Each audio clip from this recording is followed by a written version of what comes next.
ഓം ശ്രീനാരായണ പരമഗുരവേ നമഃ.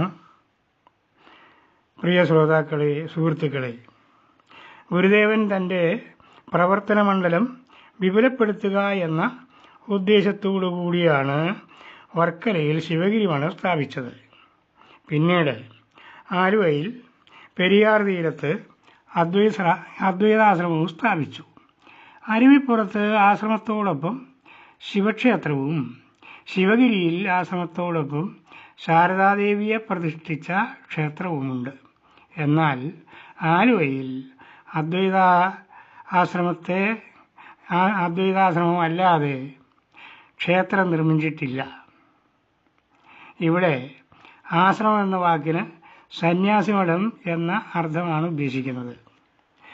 ഗുരുദേവൻ സ്ഥാപിച്ച ഈ പറയപ്പെട്ട 3 സ്ഥാപനങ്ങൾക്കും ലോകർക്ക് നൽകുവാൻ അതിൻ്റേതായ വ്യത്യസ്തമായ സന്ദേശങ്ങളുണ്ട്. ഇതെല്ലാവരും തിരിച്ചറിയേണ്ടതുമാണ്.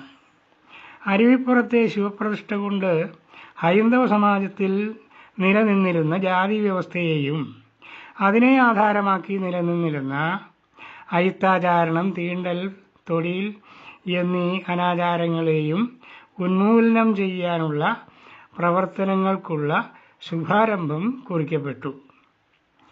അതോടൊപ്പം മനുഷ്യൻ്റെ ആത്മീയോന്നതിക്കുള്ള മാർഗം കൂടി അദ്ദേഹം എല്ലാവർക്കുമായി തുറന്നിടുകയും ചെയ്തു.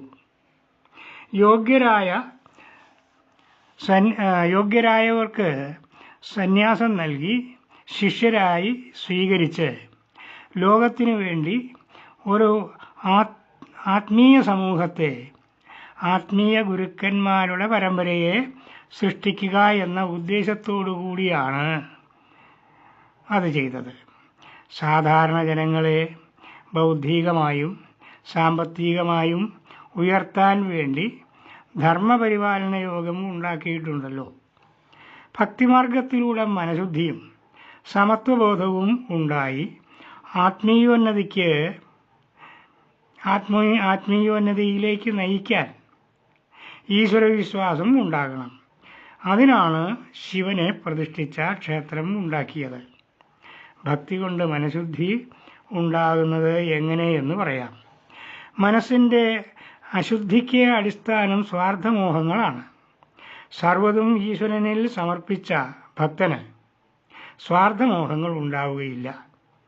സർവ്വതിൻ്റെയും സ്രഷ്ടാവും ഉടമയും ദൈവം ആണ് എന്നുള്ള വിചാരമുണ്ടായാൽ എനിക്ക്, എൻ്റേത് എന്നിങ്ങനെയുള്ള ഭാവങ്ങൾ ഇല്ലാതെയാകും. അതില്ലാതെയാകുമ്പോൾ മനഃശുദ്ധിയായി.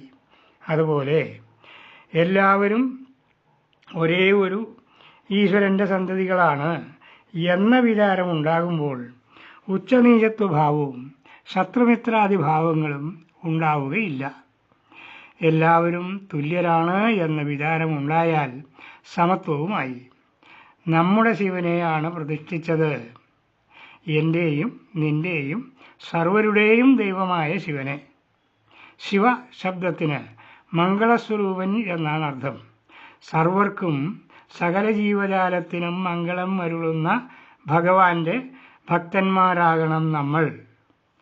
അങ്ങനെയുള്ള ഈശ്വരഭക്തിയിലൂടെ നല്ലവരായി ശുദ്ധഹൃദയരായി ജീവിത സാഫല്യം നേടണം. അതുകൊണ്ടാണ് ഗുരുദേവൻ എല്ലാ ഭവനങ്ങളിലും എല്ലാ ഹൃദയങ്ങളിലും ഈശ്വരാരാധന ഉണ്ടാകണം എന്ന് പറഞ്ഞത്. ഭക്തിയിലൂടെ ശുദ്ധമായ മനസ്സിൽ അറിവ് പ്രകാശിക്കും. അറിവാണ് സർവോത്തമമായ വസ്തു. ഗീത പറയുന്നു, നഹി ജ്ഞാനേന സദൃശം പവിത്രമിഹ വിദ്യതേ.